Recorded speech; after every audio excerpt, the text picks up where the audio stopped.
Democrats gaslight the American people about crime, all while the left dismisses the violence that many of us face every day. I have a story regarding a Ukrainian refugee here in the US that you should not miss. We've got a lot to go through, but real quick, if you want to become part of this truth movement, then be sure to drop a like and subscribe to the channel. That's fake news. When you say that, darling, that's fake news. Well, why would you the Department of Defense? Listen, be quiet. Listen.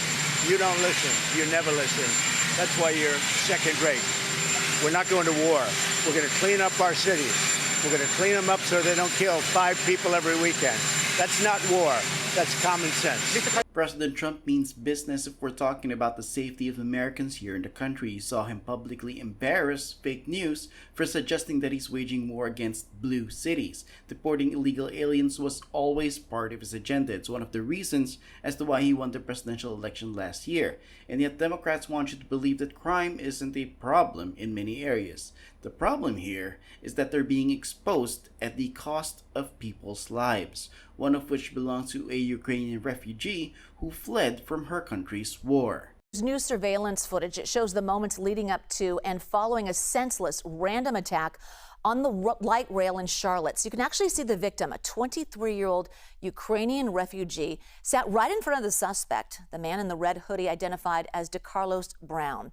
He then attacked her from behind for no reason, but we won't show the actual stabbing. So medical professionals pronounced her dead at the scene. Brown removed his hoodie, then exited the train. Authorities arrested him. They believe he and the victim did not know each other.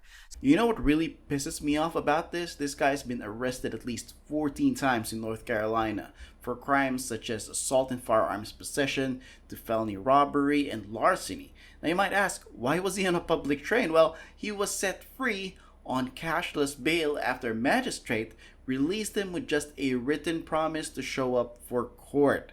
I want to repeat that. I'm being serious.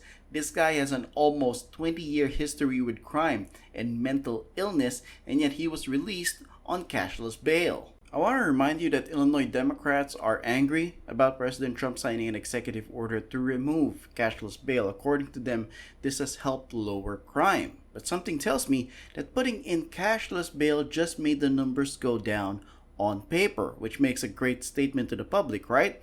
Although it doesn't really help the victims of these criminals.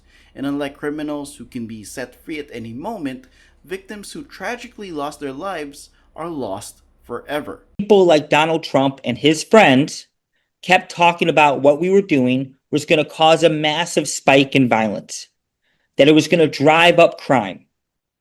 And the fact of the matter is, not only here in Chicago, but throughout the state and throughout this country, we've seen a historic drop in violence. President Trump on his end responded to the senseless violence, sending a sincere message to the family of Ukrainian refugee Irina Zarutska.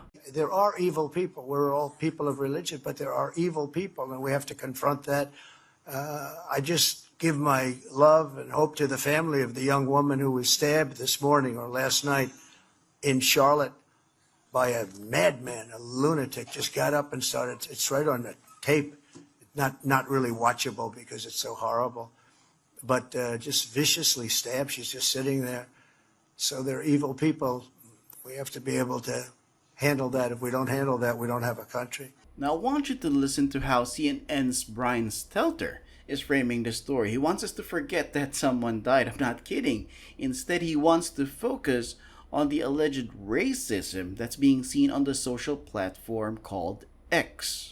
Right, most murders in the U.S. never become national news. This one's garnered attention for a couple of reasons. Number one, first and foremost, the recent release of that gruesome video. Second, the energy from pro-Trump activists. They picked up on this video from local news and ran with it. It's a little bit like the times when civil rights groups have raised attention about police-involved shootings. In this case, it is Trump-aligned influencers who are posting up a storm about this case on social media. Really, over the weekend, Elon Musk, Charlie Kirk, other Trump-aligned aligned figures succeeded in making this senseless death a symbol of big city crime. We heard President Trump asked about it yesterday when he was heading home from New York City. He didn't seem to know much about it. He said he would get briefed, and then today Trump did know all about it. That's exactly what has happened here. This story has trickled up from local news to social media and now to the president's attention, and it's being used, as you said, Brianna, as a political symbol, with MAGA media calling for more forceful punishments and more incarceration.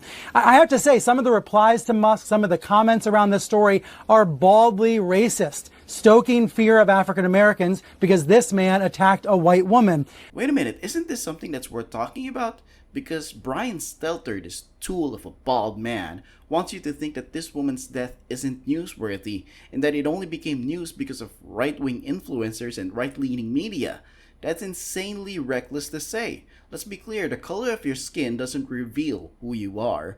Your actions do that for you. And this man, who just so happens to be black, took an innocent woman's life and should have never been able to join society after his many arrests in the past. But as always, I'm not gonna try and sway your opinion. I'm gonna leave the judgment to you. Make sure to let me know what you think down in the comments. Also, don't forget to drop a like, share this video to everyone you know, and of course, subscribe to get your daily dose of the truth. Thank you for watching. I'll talk to you in the next one.